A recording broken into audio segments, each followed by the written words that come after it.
Oi, oi, gente boa de Deus. Nós chegamos a Mateus no capítulo 20 e hoje eu quero começar a falar com vocês do verso 1 ao verso 16. É a parábola dos trabalhadores da vinha. E não vai dar para a gente num dia, nem em dois, nem em três, esgotarmos isso aqui, até porque isso é inesgotável.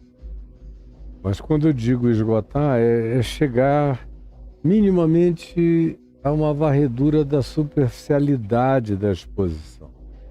Porque eu olho, por exemplo, também para essa parábola de Jesus aqui há mais de meio século e prego nela há tantos anos, e ela é absolutamente inesgotável. Você nunca chega ao fim do poço. Porque cada vez que você lê com outros olhos também.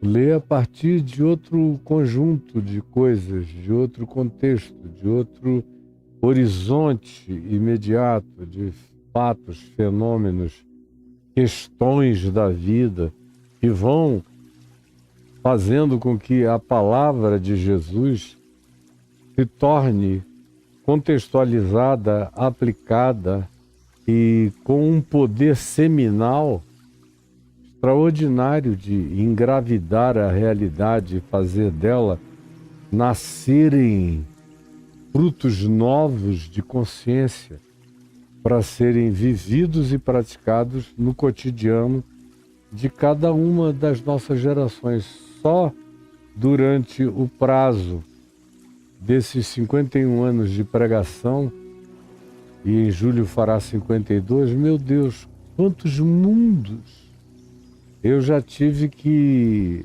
atingir, quantas demandas, quantas perguntas, quantas questões, quantas realidades que se impuseram. Eu me lembro das variações temáticas que subjaziam em todas as vezes e que foram centenas e centenas que eu preguei nesse texto. Então, o que se diz no final do capítulo 19 sobre o perigo das riquezas, que a gente viu durante alguns dias da semana passada, termina no verso 30, dizendo, porém, muitos primeiros serão últimos, e últimos primeiros. E eu concluí na quinta-feira da semana passada, dizendo a você que isso aqui era um introito para o que viria a seguir. E eu faço a mesma repetição. Conforme a gente terminou sobre o perigo das riquezas, a subjetividade do conceito de riqueza, tudo isso que está gravado aqui no YouTube, no nosso encontro anterior, e que está aí para ser disponibilizado, não é para você cair de paraquedas hoje e dizer, vou pegar daqui para frente. Se você quiser aproveitar bem, como uma pessoa adulta e madura, e que valoriza o esforço de amor que eu faço todos os dias aqui, compartilhando essa palavra com a intenção de criar raízes do Evangelho de Jesus no seu coração, comece do começo. Mateus capítulo 1, verso 1. E vá crescendo, vá evoluindo, vá ficando prenho dessa gravidez de Jesus, do Cristo eterno, da palavra eterna no seu coração. Essa é a linguagem que Paulo usa. Cristo sendo formado em nós prenhos de Cristo Jesus, até que ele desabroche cada vez mais, formando a plena expressão de um ser humano maduro, perfeito, pronto,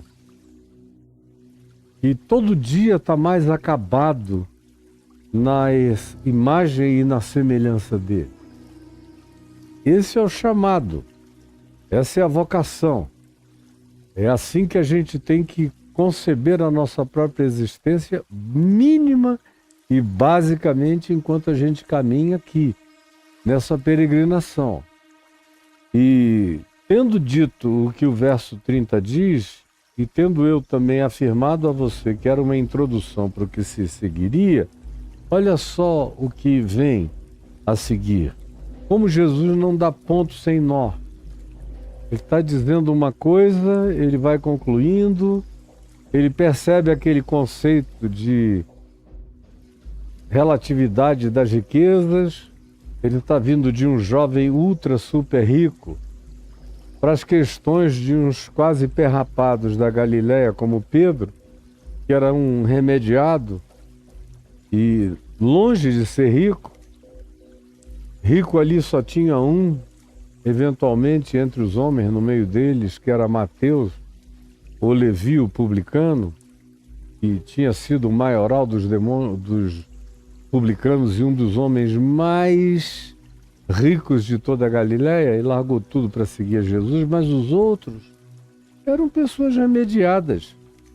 Aí vem Pedro e diz: e quanto a nós, que deixamos tudo para te seguir? Veja como é relativo isso. E como há uma demanda de equivalência, de busca de comparação e de vantagens. Todo mundo quer vantagem. Bom, eu sigo a Jesus, que vantagem eu terei? É por isso que eu nunca prego o Evangelho oferecendo o céu como vantagem. Eu acho uma palhaçada você dizer: escuta, você está trocando o tempo pela eternidade com Jesus, e se você morrer hoje, aí tem uma outra perversidade, você vai para o inferno. E aí eles dão ao inferno a equivalência do chamado céu. O céu é algo que eles medem na basicalidade da referência de tempo do espaço-tempo newtoniano, dessa linearidade que mede o passado, o presente e o futuro. Tudo isso que é de uma consciência básica que qualquer ser humano possui. Até alguns animais já têm alguma percepção do espaço-tempo mais evoluída do que nós humanos, mas é uma coisa muito básica. Quem confessa que Deus é o eu sou, tem que rever toda a sua perspectiva de espaço-tempo. Porque para o eu sou não há passado, nem presente, nem futuro. Nele tudo é. E a gente fez evoluções científicas nos últimos 100 anos de noções que relativizaram, sobretudo, o espaço e o tempo, e fundiram ambos num conceito só de espaço-tempo. Antigamente o espaço era uma coisa, o tempo era outra. Hoje é uma coisa só, espaço-tempo. E essa é uma percepção fundamental para a gente ter na mente, para parar com essa ideia distorcida de um tempo que é linear, e aí um céu é linear. Você poderia dizer: não, eu já estou no céu há 1 bilhão de anos. Ou ele está no inferno há 500 milhões de anos. Esse é o tipo de basicalidade de teologia religiosa, paupérrima, precária, medíocre, está na cabeça das pessoas.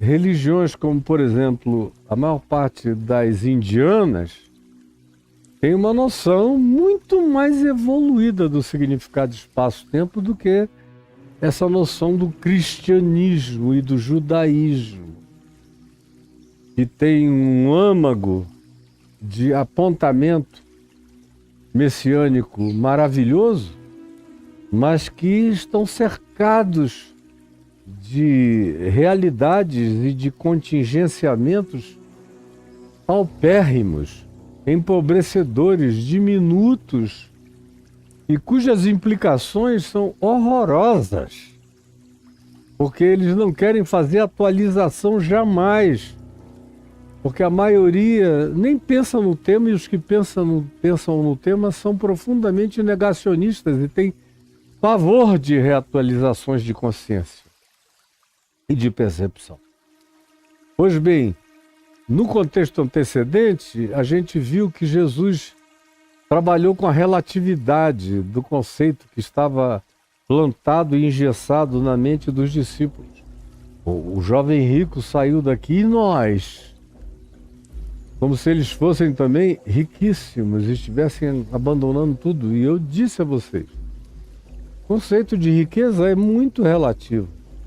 Tem a ver com a subjetividade do coração e com aquilo que o indivíduo empresta de significado e de valor afetivo, de importâncias. De modo que não é só por quantificações, lembram? Está gravado. Se pode medir a materialidade do conceito de riqueza, mas também pela subjetividade e pela qualificação imputada, pela noção de afetividade, de valor, de natureza interior projetada e de esforço pessoal ou de mensurabilidade apenas pessoal do indivíduo que leva em consideração o duro que ele deu para ter isto. E para ele aquilo ali vira tudo. Enquanto o outro que tinha 1 milhão disto saiu zangado, no fim acaba sendo pela mesma razão, porque não queria abrir mão. Agora, eles achavam que tinham aberto mão disso que tinham e seguido a Jesus, quase que fazendo um favor a Jesus, de o estarem seguindo. Aí vem Jesus e ouve essas perguntas com uma paciência enorme. O que será então de nós que deixamos tudo e te seguimos? Aí Jesus disse, olha, esperem quando chegar o tempo da regeneração, quando tudo for regenerado, refeito, regenesificado. Aí vocês vão ver quais são os significados. Por enquanto vocês não conseguem nem avaliar.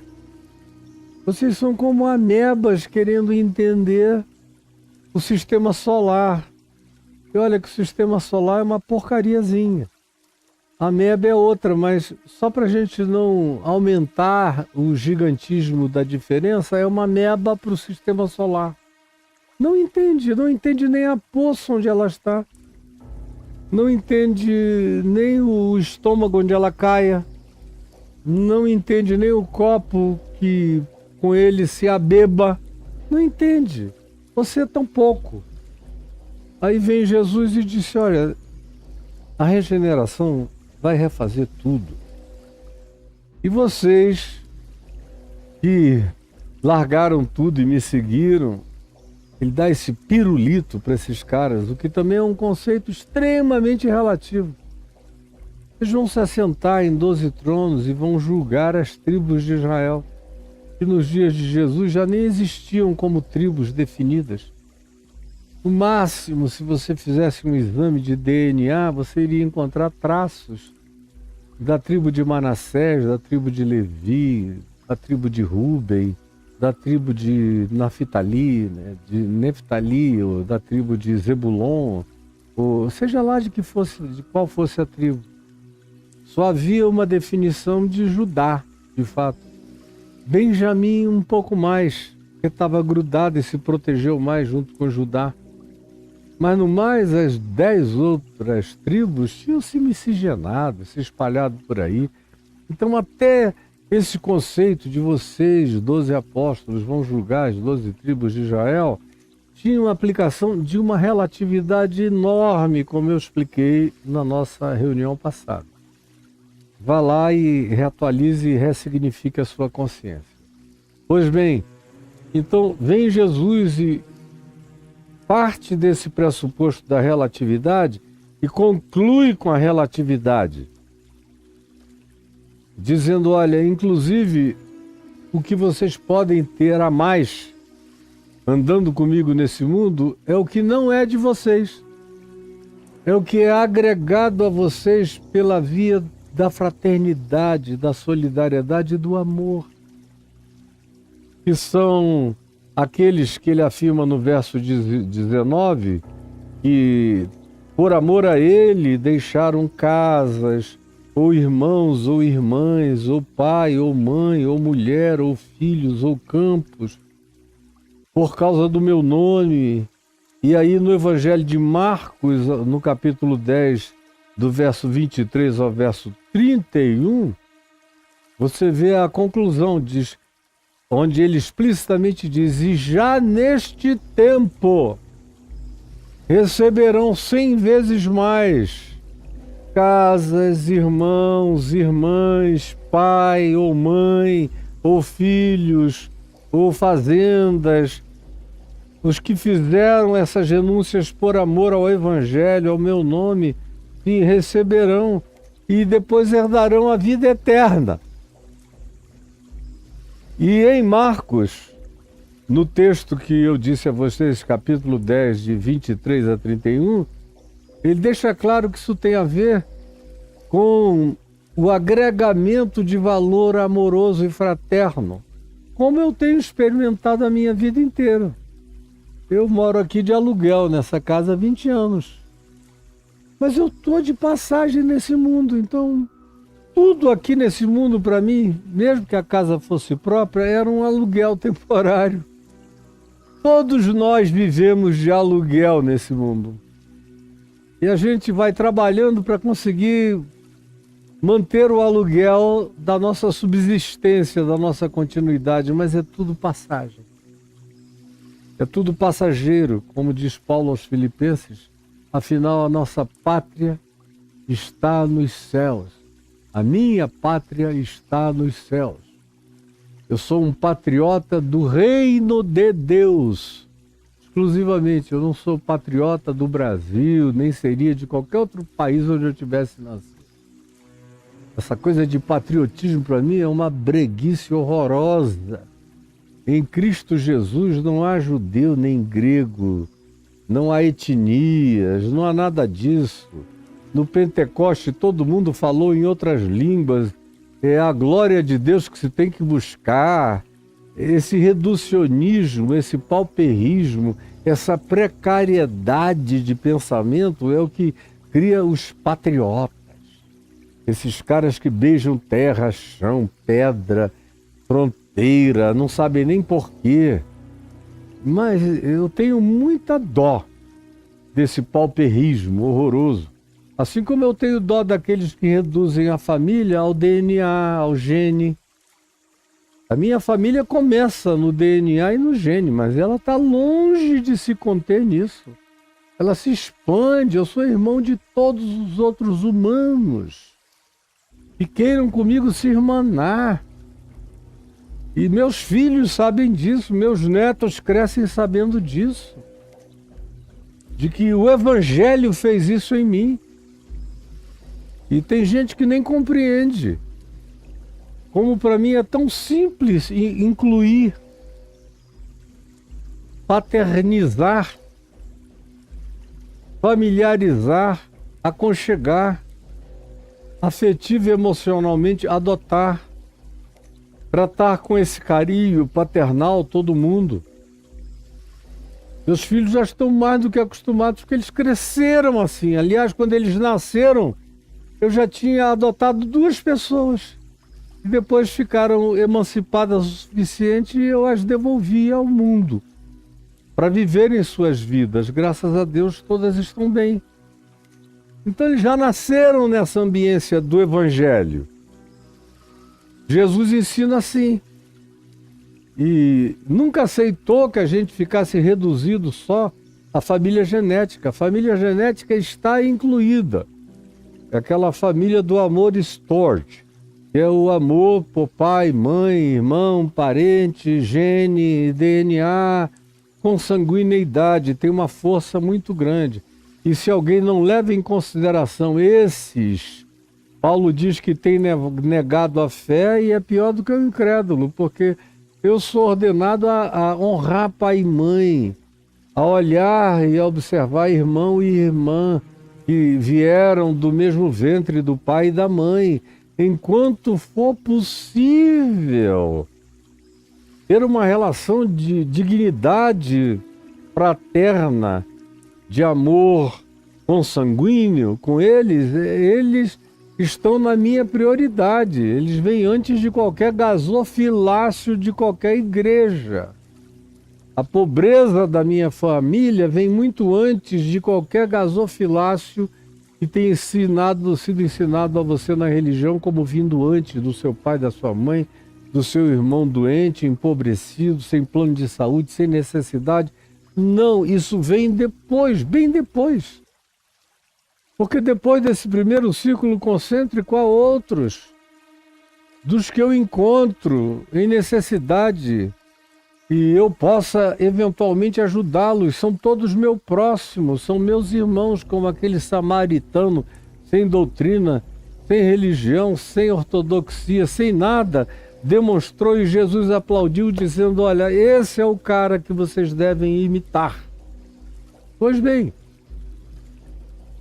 Jesus então vem e já inclui e amplia esse conceito de benefício antes da regeneração chegar, hoje, que é o que o amor pode gerar como inclusão, que me dilata, que me enriquece. E eu estava dizendo, foi assim que eu vivi a vida inteira, como homem adulto, desde que encontrei o Evangelho. Meu Deus, quantas vezes vocês me veem em lugares maravilhosos. Meu Deus, o Caio deve ter um dinheiro danado. Eu nunca gastei coisa alguma, nem para fazer viagem de avião, para nenhum lugar bonito do planeta. Eu sempre fui levado, convidado, pago para ir, minha vida inteira. Se você me vê num resort caríssimo, é porque os donos são meus amigos, ou porque amigos me convidaram, a mim, a minha mulher e aos meus filhos, dizendo: eu quero que você tenha esse descanso lá. É porque eu não tenho tido tempo, falta-me tempo, não convites. Convite eu tenho de todos os lados para ir para qualquer lugar descansar por causa do reino de Deus. De gente que é alcançada, é amorizada pela palavra que Deus põe na minha boca e me devolve isso com graça, com muitas casas, com muitos irmãos, irmãs e pais e mães e mulher e filhos. Quanto cuidado feminino eu tive na vida inteira, de gente que me respeita, me honra, me dignifica, me trata com toda reverência e santidade. Mulheres lindas, queridas, amadas, que com muita honra dignificaram a minha vida e dignificam até o dia de hoje, a mim, a minha esposa. Como Jesus tinha aquelas mulheres ricas que o seguiam desde a Galileia, cuidando para que nada faltasse a ele no caminho. Leia acerca disso em Lucas, no capítulo 8. Você vai ver. Então, filhos, quantos filhos eu tenho? Além dos 6 que eu tenho ainda aqui na terra e 1 no céu, ou 2 nos céus. E os outros muitos. Eu sou adotado todo dia por centenas de pessoas que dizem: você é meu pai. Aonde eu vou tem gente que diz: olha, me perdoa, você nem me conhecia, mas eu te adotei como meu pai faz 20 anos. E eu cresci sempre pensando em você como minha referência paterna para todas as decisões e escolhas que eu decidi fazer no curso da minha vida. Você faz parte da minha história e do meu caráter. Isso até quando eu não saiba. Quantos campos, quantas praias, quantos barcos quantos carros bons. E eu não tenho nenhum carro. Se você vier na minha garagem, o meu carro de tão velho foi aposentado para sempre. Eu não estou reclamando de nada, está tudo ótimo. Tudo ótimo. Porque você me vê em todos os lugares, porque tem gente que vem aqui, me pega, me leva, porque eles querem, nem isso eu peço. Eles se oferecem. Tem umas coisas que a gente só entende quando entrega tudo, descansa tudo e não se preocupa com mais nada e apenas serve com amor de todo o coração o Evangelho do Reino de Deus, conforme ensinado por Cristo Jesus. Aí isso tudo se materializa na sua vida. Mas Jesus faz questão de, para esse grupo de discípulos que estão perguntando, e quanto a nós? O que vai nos suprir, nos cobrir? E que não tinham entendido ainda isso. Ainda estavam antes dessa compreensão, e essa é uma compreensão que não entra na mente e no coração da noite para o dia, porque nós somos muito animais, mamíferos, predatórios, minha cria, meu DNA, somos muito leões.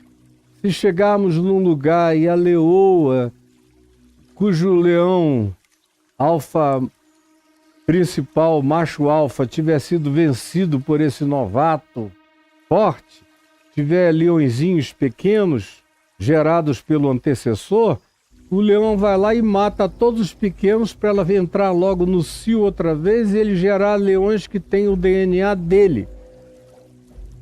Eu vejo isso acontecendo todo dia entre os humanos. Para quer uma mulher que já tem filhos. Ele quer a mulher, mas ele não quer os filhos da mulher. Ele trata mal os filhos da mulher. 90% dos segundos e terceiros casamentos que chegam até mim não dando certo tem a ver com o maltrato do macho alfa para com os filhos da leoa, que gerou filhinhos de um outro macho alfa que saiu da jogada por várias razões diferentes. Aí o cara vê como ele não pode executar, ele trata mal, até ver se expulsa de casa. Você que está me assistindo aqui sabe exatamente do que eu estou falando, porque esse negócio é horroroso. Porque a maioria de nós é gente horrorosa, feia. E esse conceito não entra no coração com rapidez. Não entra. É uma coisa impressionante como não entra. O poder do DNA e da genética e do culto à genética imediata é um negócio extraordinário, é quase uma idolatria. E quando o indivíduo não tem esse conceito do reino de Deus, aí o que ele próprio gera vai depender a continuidade do afeto dele continuar com a mesma mulher e gostando dela, e ela satisfazendo nos seus desejos mais empavonados possíveis. Do contrário, ele desprezando a mulher, despreza os filhos que com ela teve, e ela tem que entrar na justiça para se ver minimamente remunerada para conseguir continuar a criar os filhos que com esse cara teve. Isso é um ente indesignável, um macho dessa natureza. É só um predador, é só um animal que não tem nem condição de ser chamado humano, porque não carrega humanidade. A gente o chama humano por um favor de designação. Nada além disso. E no meu coração me produz uma profunda tristeza encontrar essas figuras que têm cara de homem, têm corpo de homem, têm inteligência funcional de humanos para apertarem botões e ganharem dinheiro ou passarem em concurso, mas não tem alma humana, não tem espírito humano, estão mortos, são uns zumbis, são seres sonambulizados que não acordaram para o significado da vida e do amor. Aí vem Jesus e, já vendo a relatividade das coisas e como eles tinham dificuldade a ponto de se compararem com o jovem rico no que eles teriam deixado para trás, nas demandas ocultas que traziam, subliminares, subjacentes que traziam no coração, e nós, o que será de nós?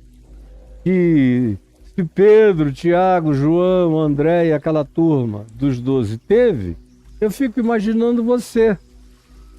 E não quer nada, você só quer botar dinheiro no gasofilácio para receber 100 vezes mais, conforme a promessa do charlatão que te conduz, que te guia. Ou das barganhas que ensinaram você a fazer nas crenças e nas religiões que plantaram as sementes das suas barganhas com as divindades de grupos e crenças religiosas diferentes que estão aí para aceitar e fazer negócio com você. E aí vai para a igreja, e na igreja, o Deus da igreja também é um cara que faz negócio à base de grana com você. Ele não aceita nem galinha, nem farofa, nem cachaça, não é grana e muita.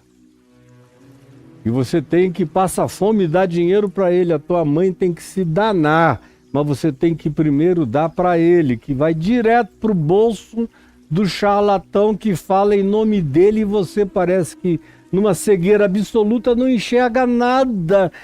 A maior de todas as manifestações de estupidez e de burrice é essa.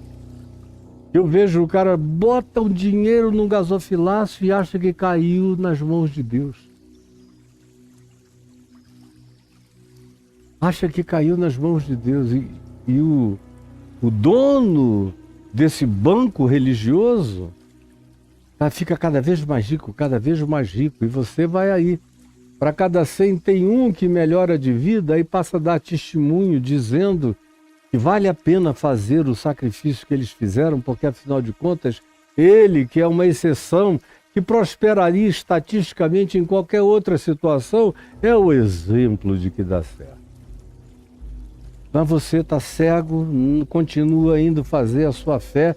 Era melhor ir para a loteria esportiva. Toda semana você iria gastar menos, com mais chance de ganhar do que aí no cassino do gasofilácio. Aí vem Jesus e conclui essa primeira parte dizendo, porém, muitos primeiros serão últimos. E últimos serão primeiros. Já dá uma relativizada nesses apóstolos aqui, que se sentiam os primeiros. Quanto a nós, que deixamos tudo e te seguimos, o que é que nos cabe? Qual é a nossa cota?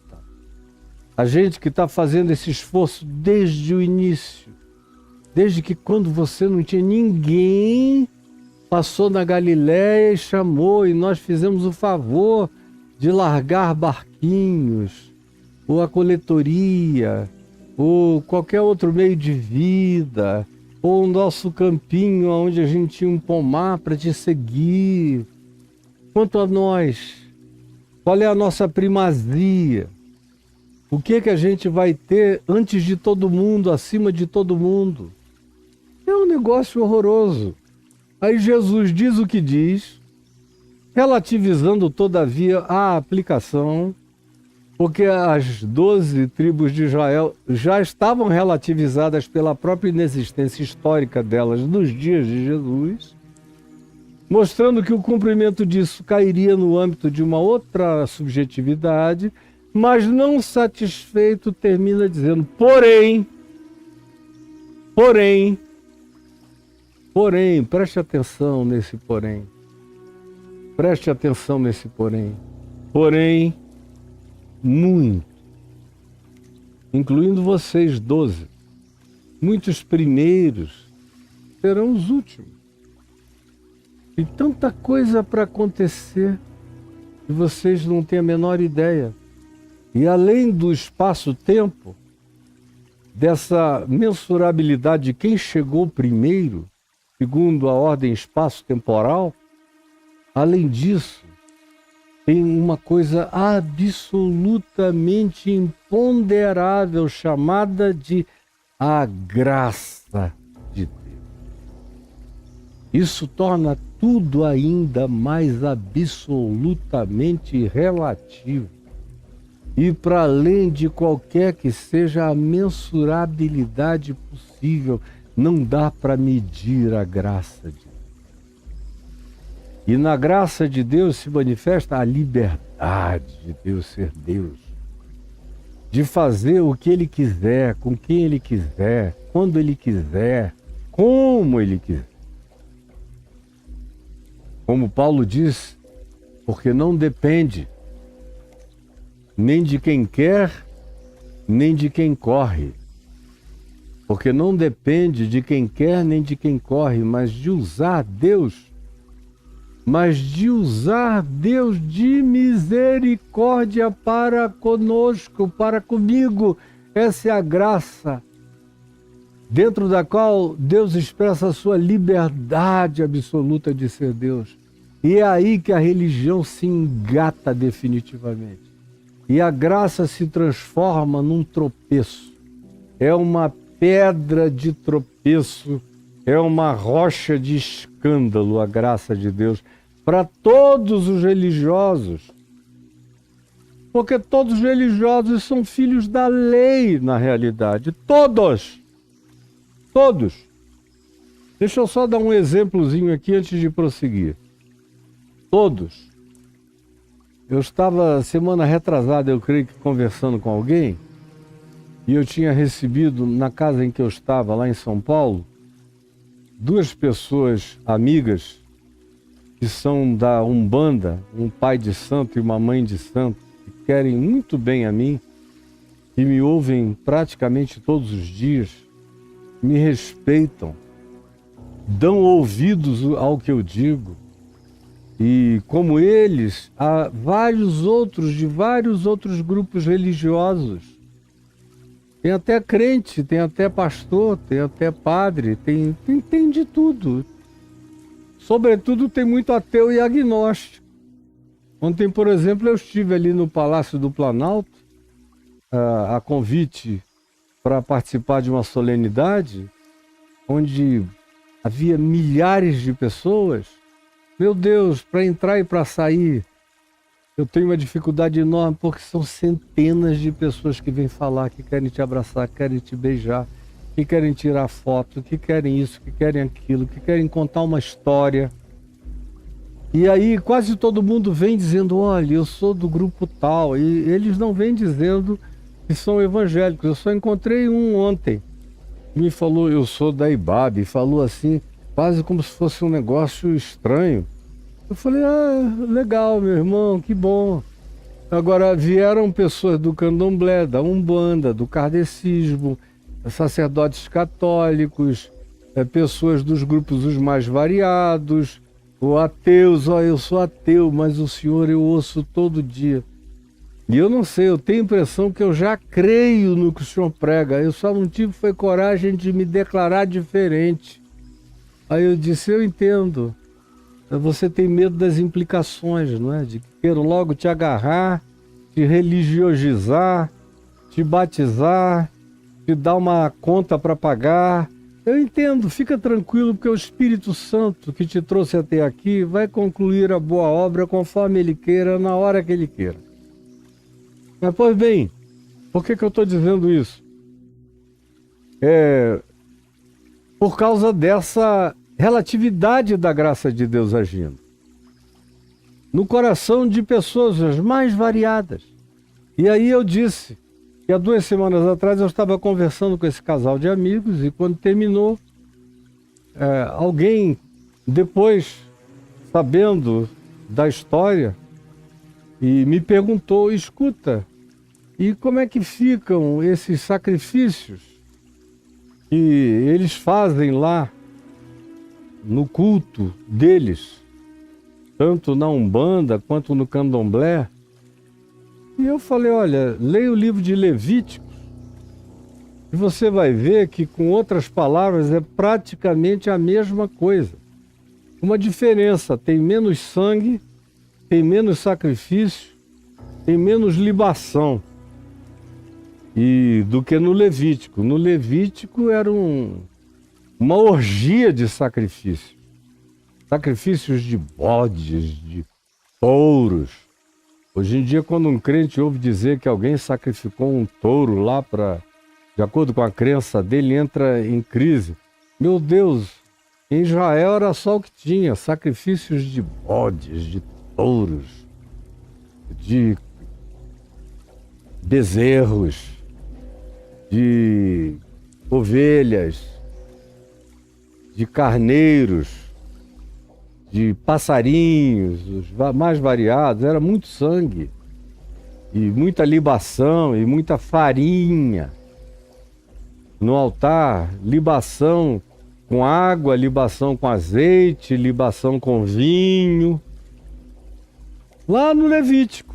E você nunca teve uma crise sacrificial quando escolhe dali do Levítico os mandamentos que você mais gosta para obedecer e ignora o resto, que é basicamente o que se repete em todas as outras religiões do planeta. O que está no livro do Levítico você encontra em religiões africanas, em religiões indígenas, em religiões indianas, em religiões variadas, como as orientais, dos diversos grupos orientais que trazem oferendas. O espírito é sempre o mesmo, de agradar a alguma divindade ou universo, quando a questão é panteísta, tanto faz. Mas está ali, mesmo processo. Mas as pessoas só enxergam o que querem enxergar. Eu expliquei isso. Eu me lembro bem de um pai de santo, no tempo do Café com Graça, lá em Copacabana, que era também um homem muito culto. Eu não tenho tido notícias dele, já tem alguns 5 anos, mais ou menos. E ele já deve estar com quase 80 anos, por aí. Mas naquele tempo, há 25 anos atrás, ou 26, por aí, 25 anos, ele obviamente era mais jovem ainda, embora já fosse maduro. E ele começou a ir lá, aparecia no Café com Graça, ele me conhecia da TV, dos jornais, e leu tudo sobre o dossiê Caimã, aí ficou curioso para querer saber como é que eu tinha sobrevivido àquela pancadaria que parecia não ter mais fim. E foi lá ver, curioso, como quem examina uma figura num laboratório. Chegou ao café. E eu estava pregando, ele ouviu, até um dia que ele se aproximou, me convidou para tomar um café com ele.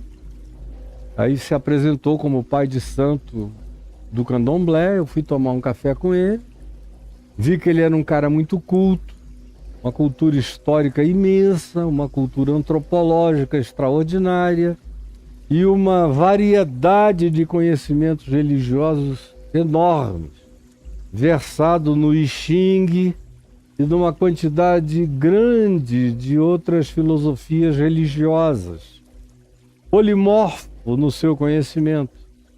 E aí ele veio justamente com essa questão de o que era para ele fazer caso ele quisesse se tornar um discípulo de Jesus, o que ele deveria fazer com tudo que ele tinha aprendido antes.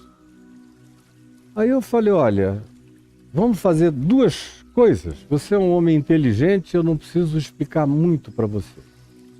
Vamos fazer 2 coisas apenas.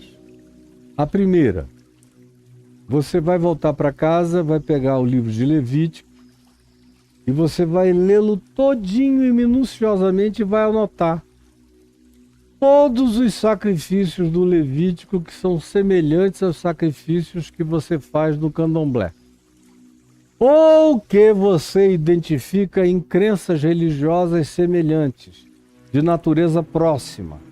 Anote tudo. E aí me traga na semana que vem, depois de ter feito esse primeiro dever de casa. Ele foi, sem saber qual seria a segunda coisa que eu diria a ele. Aí voltou na semana seguinte, falou, pastor, eu estou impressionado, olha só aqui. Tudo que o Levítico diz eu encontrei no Candomblé, na Umbanda, nas religiões orientais, nos grupos animistas, os mais variados. Está tudo aqui, é a mesma coisa, só que em ordem diferente. Aí o nome da divindade é o Senhor, é isto, é aquilo, mas é a mesma coisa, para agradar essa divindade do Levítico. E que é o que se faz dos outros grupos aí. Eu estou impressionado. Aí o senhor sabia disso? Eu falei, mas é óbvio, por isso que eu pedi para você fazer esse dever de casa. Aí ele falou, qual é o segundo agora para eu fazer? Eu falei, o segundo você vai para casa e você vai abrir a epístola aos Hebreus no Novo Testamento e vai ler também minuciosamente, anotando todas as afirmações em Hebreus que dizem que a lei passou, que os escritos dados, por exemplo, no Levítico, ficaram obsoletos, caíram em esclerosamento, em caducidade. Vai e veja como aquela sacerdotalidade das práticas daqueles rituais e daqueles sacrifícios. Também em Hebreus se diz que desapareceram, morreram, que em Cristo Jesus acabaram. Em Cristo Jesus acabaram. Elas eram praticadas pela tribo de Levi, nos sacrifícios, no templo ou no tabernáculo, nos altares da época e da hora. Como o livro de Hebreus diz, enquanto o templo de Jerusalém ainda estava em pé e funcionando e sacrificando, com todas as ordens levíticas em pleno funcionamento, a Epístola aos Hebreus diz que em Cristo Jesus isso era tudo coisa vencida e acabada. E mais, que nós não tínhamos nem o compromisso de nos referenciarmos pelo Velho Testamento e pela lei levítica, pela lei mosaica, pela lei de Arão e Moisés e os filhos de Levi, porque isso também tinha caído em obsolescência. E aquilo tudo tinha sido dado através de anjos, de seres de outras dimensões, que de acordo com a necessidade da hora e do tempo, trouxeram aquelas coisas para educarem uma tribo completamente alucinada e desvairada, que era o povo de Israel, tentando fazer deles um grupo um pouco mais ordenado e mais humano e mais organizado e mais cognitivamente prontos e mais capazes de um convívio social respeitoso e mais potencialmente capacitados a acolherem o diferente, o órfão, a viúva, o estrangeiro, porque eles mesmos tinham sido exilados estrangeiros no Egito e que tinham que, portanto, aprender a lidar com os diferentes de outras raças, de outras etnias, de outras culturas, ao invés de fazerem como Netanyahu e os sionistas fanáticos religiosos dos colonizadores de Israel estão fazendo hoje na Palestina e na Cisjordânia. Aí eu falei, vá para casa e leia Hebreus assim, vendo o que o livro, a Epístola aos Hebreus diz que acabou. Que Jesus, que é segundo a ordem de Melquisedeque, uma ordem indesignável do Deus Altíssimo, que não tem nome de Deus nenhum, não é chamado de Yahvé, nem de El, nem de Elion, nem de nada disso. Por Jesus ele é chamado de Abba, de Pai, Paizinho. É chamado de Senhor absoluto. Ou Jesus usa a expressão dizendo que ele é o Deus de Isaac e de Jacó, ele não é Deus de vivos e sim de mortos, ele é o Deus que é. Já que ele não era o Deus de Abraão, de Isaac e de Jacó, ele é. Portanto, para eles, todos vivem, porque ele é o Deus que é. É isso que você depreende do olhar de Jesus acerca de Deus, do Pai. Falei para ele, vai e anote. Semana que vem a gente toma outro café. Aí ele voltou na semana que vem chocado. Semana seguinte, chocado. Pelo amor de Deus, como é que ninguém enxerga isso? Que aqueles sacrifícios todos acabaram. E em Jesus está tudo cumprido. E lá em Hebreus repete, ele foi me mostrando como repete. Em Jesus até o que os anjos trouxeram está relativizado. Ele é maior do que anjos, começa assim. Depois diz que ele é maior do que Moisés. É maior do que Arão. É maior do que Levi. É maior do que Abraão. É maior do que todas as ordens sacerdotais. É maior do que o tabernáculo. É maior do que a arca da aliança. É maior do que tudo. E tudo mais é pequeno, é relativo, é passageiro. É sombra. É arquétipo.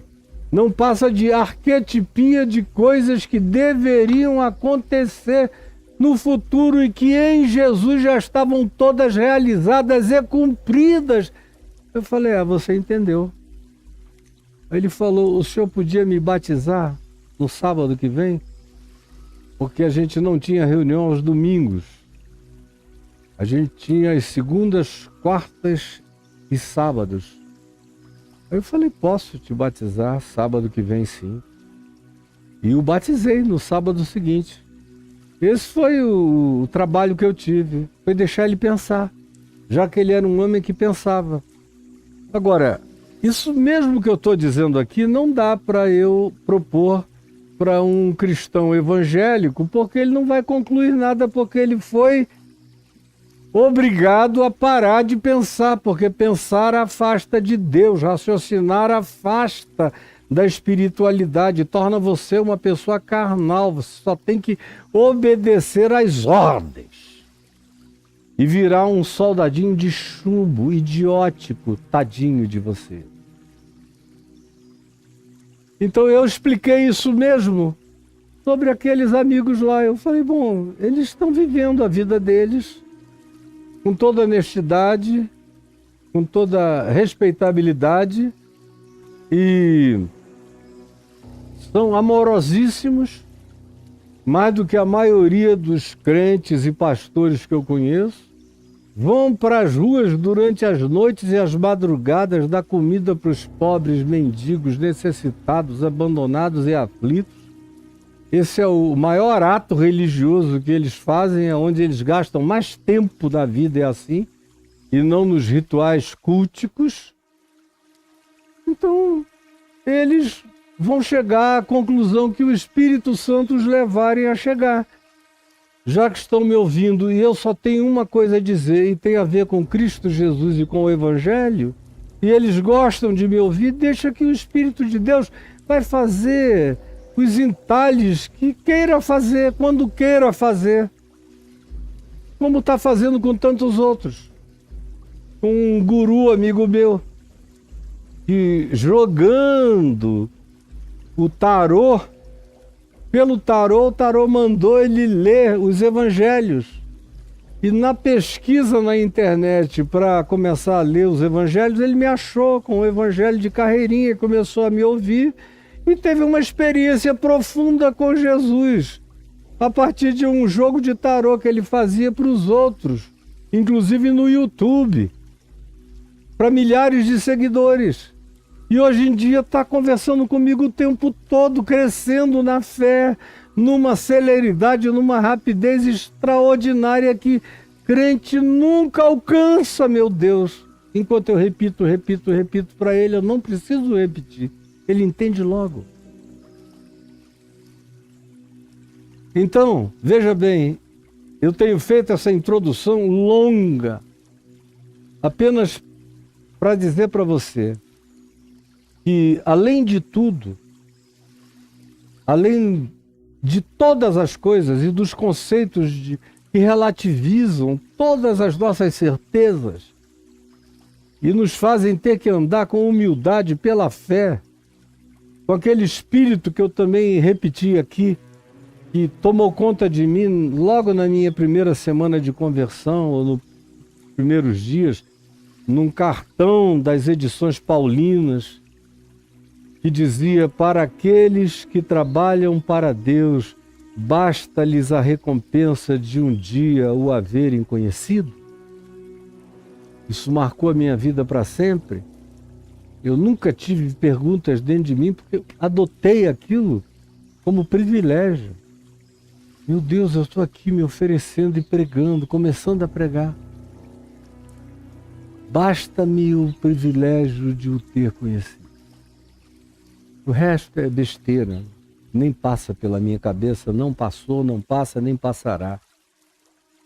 E a palavra vai se cumprindo em mim na medida em que eu não tenho nenhum interesse em fazer qualquer coisa senão em me entregar. Aí mais a graça de Deus me cobre, mais surpresas, mais imprevisibilidades eu tenho, mais a relatividade de tudo acontece em meu favor por causa da graça de Deus. Pela graça sois salvos mediante a fé, isso não vem de vós, é dom de Deus, não vem das vossas boas obras, trabalhos, nem tempo de serviço, para que ninguém se glorie. Porém, muitos primeiros serão últimos e últimos serão primeiros também, porque no meio dessa equação existe algo que eu lhes disse há pouco, chamado a graça de Deus. E a graça de Deus propugna, propõe, manifesta a liberdade absoluta de Deus, de ser Deus, para quem Ele quer, como Ele quer, quando Ele quer, do jeito que Ele quer. Sem que haja nenhuma regra, ou pré-determinação, ou pré-doutrinação, para nada disso. Ele está livre e solto, como Jesus disse. O vento sopra onde quer, ouves a sua voz, mas não sabes nem de onde ele vem e nem para onde ele vai. A gente só sabe que ele vem do Pai e está livre, soprando nesse mundo. Graças a Deus, eu não tenho controle nenhum sobre nada, nem tampouco sobre a bondade que ele realiza na minha vida, à medida em que eu só entro com a alegria de confessar o privilégio de ser dele. Porque o reino dos céus é semelhante a um dono de casa que saiu de madrugada para assalariar trabalhadores para a sua vinha. O que é uma coisa bem recorrente, Jesus usar essa imagem de trabalhadores e do reino dos céus como sendo algo de um dono de casa, ou de um dono de fazenda, ou de um dono de um campo. E as coisas se misturam, essas linguagens bem recorrentes na boca de Jesus. E tendo ajustado com os trabalhadores a 1 denário o trabalho do dia, começando às 6 da manhã, indo até às 6 da tarde, mandou os primeiros trabalhadores irem para a sua vinha. Mandou. E aí foi o primeiro grupo. Saindo ele, aí pelas 9 horas da manhã, viu na praça outros trabalhadores que estavam desocupados. E disse-lhes, 3 horas depois do primeiro grupo: ide vós também para a vinha, e vos darei o que for justo. Não combinou nada, mas disse: olha, de mim vocês não terão injustiça. Podem ir com confiança, porque de mim vocês não terão injustiça.